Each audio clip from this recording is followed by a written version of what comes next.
on the 19th of December 1955 at the little Dandenongan District Hospital, I think we called it, kilometre or so up the road. 1403. I would have come here, I think in 1960, in preps or bubs or whatever it was called then, and then did years 1, 2, 3 and 4 through to 1965, and then my family actually moved away from Dandenong after that. So I got to grade 4. Dad bought the business, I would have thought in the early to mid 50s, he moved to Dandenong.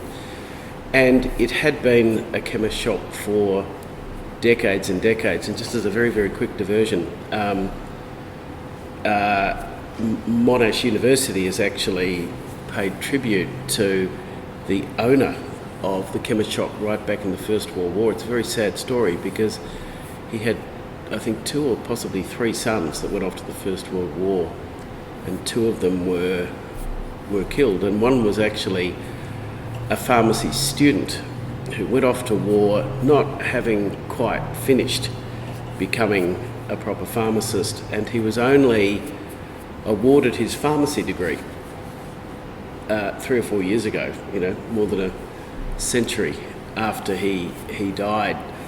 And I had a tiny bit to do with that ceremony. It was really very, very moving. Sorry, I'm going right off the topic. But anyway, no, Dad bought the the chemist shop. I think it was 275 Lonsdale Street, just next to Coles. I would say in the early to mid 50s. Yeah. Well, I certainly remember Mr. Vague, Neil Vague. Look, I think I had a number of really lovely teachers, but Mr. Vague, for me, was the one that stood out. Grade 4, in this very room here. And I think he was not so much the first teacher, but probably one of the very first adults that I think treated us all actually like, in a way, young adults or real people. He never shouted, and I suspect he was probably unhappy with a few of the things we did or the way we behaved, but he never went overboard.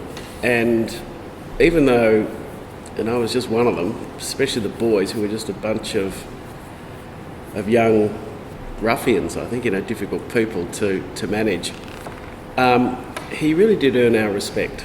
And I think he was one of the very first people that really instilled in me a sense that you can actually lead without shouting, without hitting, without doing anything particularly physical or hard. And I never forgot that.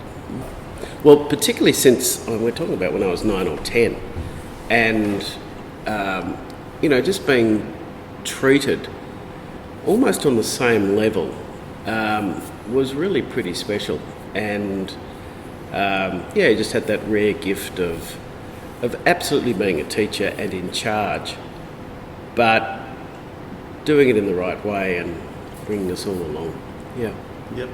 But it's good to have, good role models, and in the case of Neil Vague, I was really lucky to have it at a very young age. Yeah. Yeah. You gave me this photo just a little while ago of the teacher cohort at the time. It was just a pic, and I must say it really did bring back amazing memories. I remember, Mrs. Jukes.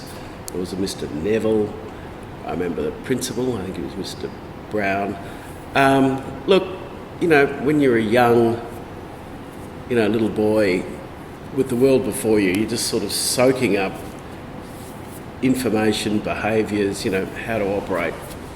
Honestly, Dandenong State School, Dandenong East State School, I think, as it then was just this, remarkable kaleidoscope of activities and information. For me, I know you can look back fondly decades ago and think they were the good old years, but There were only one or two times that I felt as a young child living in Dandenong truly threatened or scared, or something went wrong. For the vast majority of it, it was just the most wonderful place to grow up. It was heavily, or it felt heavily multicultural. Different ethnicities that are coming into the country in the last decade or two, but back then it was it was people from around the Mediterranean. You were really also conscious of a wave of English immigrants, coming in for the first time. And all I know is that was the world I knew. It really was the world I knew. And it wasn't until later on, when I moved away from Dandenong, that for the first time I started to feel, to be blunt, racism, or a lack of understanding or just getting on with people that had come from different places. The Dandenong I knew, it was just fun. And in truth, if you're a young kid good at footy or soccer or something like that, that made you popular. The fact that you came from Greece was entirely irrelevant. It was just who you were and whether you were fun or not. And as I said, that was the Dandenong I knew. Well, I said a moment ago that I think we're a bunch of, especially the boys, I think the girls were always well behaved. But we were just normal young boys, and we were far from perfect. But again, discipline is not something that stuck out in my mind at all, and I'm not quite sure why. Perhaps it was, good teachers that understood that, you shouldn't expect perfect behaviour from young kids, but let it go for a bit and it will settle down. It sounds pretty agricultural saying that, but that's how it felt. No, I ended up in one or two other places where I really felt the fear of discipline. Didn't really feel it here, to be perfectly honest. And it was interesting because, Dandenong could be a tough place. And I do remember, way outside of the school, 2 or 3 incidents I think my parents told me where, it was pretty tough, crime, violence, etc. Never felt anything like that around here. Yeah. Any memories you'd like to share about Mr. Neville? That was something you mentioned earlier. Yeah, look, he just had this calming effect on the whole class, and what I do also remember is that he liked to tell a story, and I do remember at a really young age, whenever I was 9 or 10, thinking, this story is going on a bit, and we're all listening. He's got us in the palm of his hands. I'm not actually sure where this story, this is amazing for a 10-year-old to think, fits in the curriculum. I guess what I was saying, and I lived, was right up the back row, and I was just looking at him, and I'd sort of be thinking, this is good, we're all enjoying this, but I'm not sure where it fits in terms of what he has to do to teach us. And I'd just be gazing out the window thinking. But, the point really is, though, that I think, for me, he did develop a relationship with the classroom, and really took us forward in that year. I can just remember it was a year of growth and development, opening eyes up and things like that. It wasn't just the 3 R's, it was actually, learning what it was like to be a young person. And I think a lot of it came through those stories, whatever they were. I can't remember what the stories were now. But he had an ability, and he had a slow style to it as well, perhaps an old-fashioned style, I don't know. So, it went along at his pace, but the messages really... It was a happy place. I had no difficulty getting up in the morning and walking up from Close Street to come here. None at all. I might have the facts wrong now and what have you, but, there was a morning where a school family had been really, really badly affected. And I just remember vividly as if it was yesterday how Neil, when he learnt the news and had to share this tragedy with our class, just how great a job he did. It was probably the very first time, I think it was the first time in my life that I'd been exposed to something that, oh my gosh, that is terrible. I mean, really terrible. It wasn't just a grandparent dying at a very old age. It was something bad that just took the wind out of your sails. And in particular, I just remember, it was left to him to actually tell the class in the right way what had happened, and that was most important that, because the student was not in the room at the time, the student had left. And his main message was, the student will come back at some point, and it's really important that they feel surrounded by friends. Look, a lot of my memories are pretty hazy and what have you, but that memory remains vivid. And really grateful that Neil was the person, probably the first person that I can remember who had a really tough message, important message to give. And, you could have heard the proverbial pin drop, I know, in that room at the time. And, honestly got us into good shape when the student came back with a tragedy still, very fresh. And I think got the best out of us as a group to welcome that person back. Wow, well, I remember a few things about outside. And sorry, this isn't directly answering the question, but the first thing that just hit me then was, remember we used to have milk in milk bottles?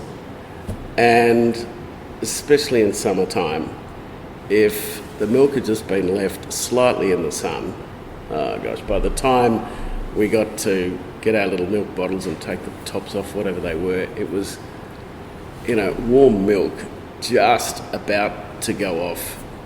Wasn't the greatest drink at playtime or whenever we had it in the morning. Sorry, that's not...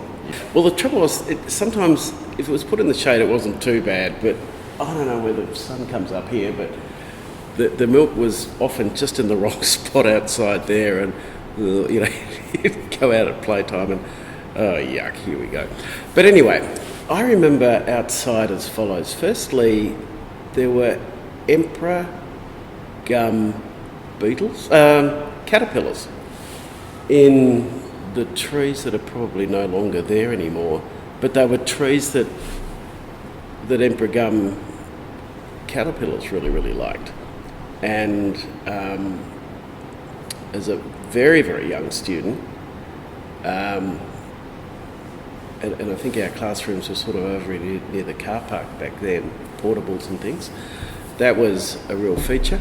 Secondly, this school had the biggest paddock of all time, in that it just seemed to go forever. I think there were trees around the perimeter that might not be there now, but it just looked this vast plain to a really little kid. I mean, I look at it now and, it's a big block of land, I guess, but nothing much more than that. And we were allowed to, just roam and wander on that. So there'd always be a footy, just, running around, balls, things like that. But I think, for me, non-class time, playtime, which is what we called, it wasn't recess, it was playtime, wasn't it? Yeah, lunch times were really just social times. So I don't remember a whole lot of organised activities, but we would literally just muck around, and just great times. I do remember one thing, in fact, outside the door that I came in, your front door there used to be a little gate. There was a path straight out to the street, and there was a swinging gate, metal gate with just metal on it, and I reckon this was probably in grade 3 or grade 4, but there must have been some fundraiser run by the school, and it was all to do with our pets. So you kind of had to have a pet, but anything would do. It could be a pet snail, I guess. And then we raised money. I can't remember what the cause was, but I remember I got second or third highest fundraiser, so that was good. And then the local photographer from the paper came along one day to take a picture of the top 3 fundraisers, but we had to bring our pets along. In my case, it was this pretty boisterous Labrador dog, and there were 2 other pets. There was an older girl, I reckon she was in grade 5 or grade 6, I think she won, and then someone else, and they had 2 really kind of nice pets. They were just normal. One was a cat, I think, and one was something else small. Of course, I had this boisterous dog that had never been inside a school before, and it was just so excited. And I remember thinking, we're just not going to get this, the photographer's not going to get his shot because, this dog was pulling me everywhere and what have you. But we worked out this ingenious way of getting its lead through the gate, and basically all I had to do was really hold on to the lead, and the dog couldn't do anything because it was sort of stuck against the gate. And I remember we got the shot, and the cat though was kind of really freaking out, worried about the dog and whatever the other little pet was, but we got the shot, and I think it ended up in the journal. I think it went in the journal, before the Star thing came in, as an acceptable shot. And I do remember when this was, we're talking about 64, 65, he was pretty young then. He kind of got fat and lazy and slow in his later years, but at this time of life, he was kind of really all over the place, yeah. My father's the chemist, but he's been dead for decades, so he's not going to mind me telling the story. He dropped me off at school one day. That was pretty unusual because I was only a 5 or 10 minute walk away from school, and I walked pretty much every morning. I can't believe I'm saying this, but anyway, he came up, and we had flags that stuck in posts that went across the school crossing, remember? And he, oh golly gee, he came up in his car and he hit the flag pole just slightly, I don't know what he was doing, and he actually just kind of broke it a bit. I think it's the only bad thing I can ever think of him. But he was annoyed with himself because he obviously, just shouldn't have done it. And he just drove off. Now, it wasn't badly smashed or anything, but he had kind of broken it a little bit, and I felt really awkward. No one saw it. So I remembered, okay, this is a bit of a big lesson for me, because he actually got away with it, but I don't know that it was the right thing to do. And I thought about that for years and years and years and years. Anyway, I can tell that story because he's long gone, but nonetheless. Well, it was one of these, I've ended up in the world of business and what have you, and ethics and getting away with it, doing something you don't think anyone can see. These are massive topics nowadays. It's all about the culture of a place. And honestly, I don't have anything bad to say about my dad, but this was one little thing I do remember. And it got me thinking for a long time, no one saw it, but it wasn't right. And I was actually caught up in it too, because I could have said to him, Dad, I think we'd better report that or do something about it, and I was sort of complicit. I don't think we went on too many excursions, but perhaps I really can't remember. But I do remember that we went to a local driving school, little cars and bikes and ride. That was absolutely fantastic. It was chaos. It was chaos. And I looked at us having so much fun and doing so many silly things, thinking, we're never going to get our licence when we're 18 or whatever. But that was a seriously fun day. I remember, I don't know who the teacher was, but I remember them trying to get us back in the bus, or perhaps we walked up there, I'm not sure, and we just didn't want to leave. We didn't want to leave, and it was very hard.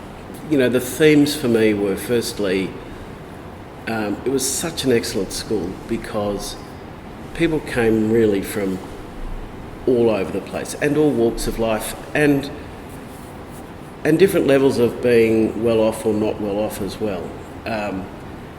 I remember there's a particular street that I had a lot of friends in, Jesson Crescent.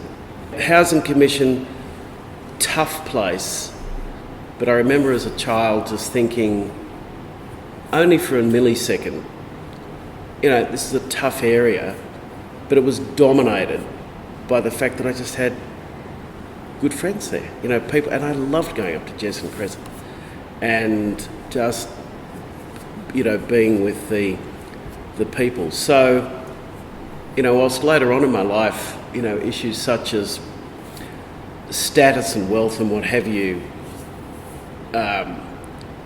were imposed upon me as being so-called important, you know, for me, I was so lucky growing up here because I knew that what's important is just whether you got on with someone and you were able to talk and what have you. And I guess the other theme, which has come out a little bit, is that, you know, we did have glimpses as a child that Dandenong could be a tough place, no issue about that.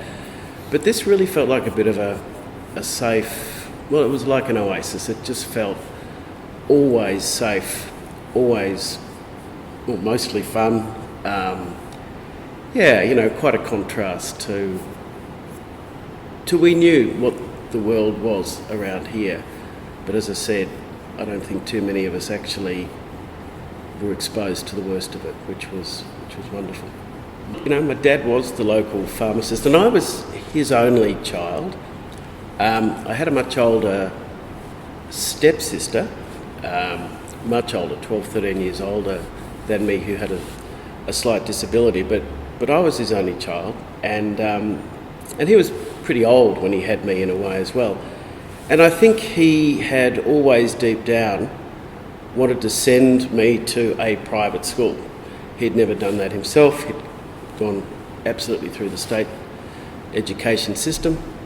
And so I think it was always his ambition for his only child to end up at a private school. So that's what's happened. And I went to a so-called elite school, closer to the city, initially as a boarder, actually, not for that long. And then ultimately, yeah, Mum and Dad, they sold the house at Clough Street and moved away from here. Kept his shop for quite a while. But yeah, look, I think they'd always had that plan for me. And I have to say, especially starting off life as a boarder in this other school, I was actually pretty miserable for a few months. I wanted to come back to Dandenong, but anyway, you know, life goes on. I trained originally as a lawyer, as a solicitor, and practiced in the area of corporate law, but not for very long. In fact, I went pretty much straight to Sydney after university and worked up there for 3 or 4 years and really loved Sydney. But my wife and I actually came back to Melbourne because of my older sister. My parents were, they were quite old when they had me. They were both divorcees. They came together, had me, but they were also looking after my much older sister. And her life was getting a bit tricky and demanding for them, and there were no other brothers or sisters. And in the end, I really had to come back here to Melbourne, only being in Sydney for 3 or 4 years. And I took that opportunity to, well, I didn't think I was going to change jobs for a long time. I thought I'd just go back to being a solicitor. But my idea was to spend a year working in something called an investment bank, and that term was not even well understood back in the mid-80s. But to cut a long story short, I joined this quite small organisation which then just grew rapidly and became Macquarie Group, and it's one of the top 10 companies in the land now. And it was a remarkable journey being with Macquarie. I then kind of hit my own little issue in the very late 90s. I got hit by a number of, they call them episodes or events. I went blind for a little while, 2 or 3 weeks, was paralysed from the hip down, and didn't really know what it was until a specialist said, I think you've got multiple sclerosis, which was pretty scary because I didn't really want to spend the rest of my life in a wheelchair, etc. But ended up being right up the very, very lucky part of the MS spectrum, because as you can see, I don't really suffer from it now. But it caused me to do some really deep thinking. This is sort of over 20 years ago, and I started to wind down what I was doing at Macquarie, and just ended up doing lots of different things. In fact, I had a few part-time corporate roles, really invested a fair bit of time in a whole lot of charitable pursuits, and really just supporting people that I really admired who'd spent, had committed their lives to being involved in charities. And I said to myself, well, the least I can do is perhaps just try and support them as individuals. They've done something that I haven't done. And spent in a number of different charitable organisations a fair amount of time, and did a few government things as well. And nothing much has changed now over the last 2 decades or so. I just do lots of different things. I don't have one job. And spread myself around, and it's a really quite a privileged existence, because it's selfish actually. I just do the things I want to do. And it's a mix of a lot of different things. Yeah, it's a really, really good question. And the answer is that it's a bit like going to Dandenong East State School. It's a huge amount of luck. There are hundreds of thousands of people that should be Australians of the Year, and a lot of them are just not particularly well known either. There's nothing special about being Australian of the Year. It's just a super lucky position you get in for the period of a year. But what you realise, I think, is that if you are prepared to do a little bit for the rest of the community, you suddenly realise how many amazing people there are just doing their work. Teachers, nurses, just people who are committed to not so much thinking about themselves, but thinking about a needy world that we live in. But there's nothing special about Australian of the Year. You just happen to win a lottery, that's all, and you're noticed. Whereas every day of the year, there are hundreds of thousands, millions of people in this country who are all Australians of the Year, doing extraordinary jobs. The most important thing about Australian of the Year is don't let it go to your head, because you're just one of many, many people trying to do something. I think his name was Mr. Brown. Look, the good news was I didn't have a lot to do with him. I think that's a good thing. So I don't remember him. I think if it was Mr. Brown, he probably came halfway through when I was here, I think. So Roy Brown, well, he really only came in my last year here. So he's the only one I can remember. And do you know why I think I can remember him? Because he was involved in that incident with, I could see the policeman, Roy Brown. Was it Roy Brown? Yeah. And Neil Vague, just having a little chat about this tragedy that had occurred outside. Well, I could see them outside the window. All I can say is, and we've got the class photo here, I was just really, really super lucky to come to this school, and they were just incredibly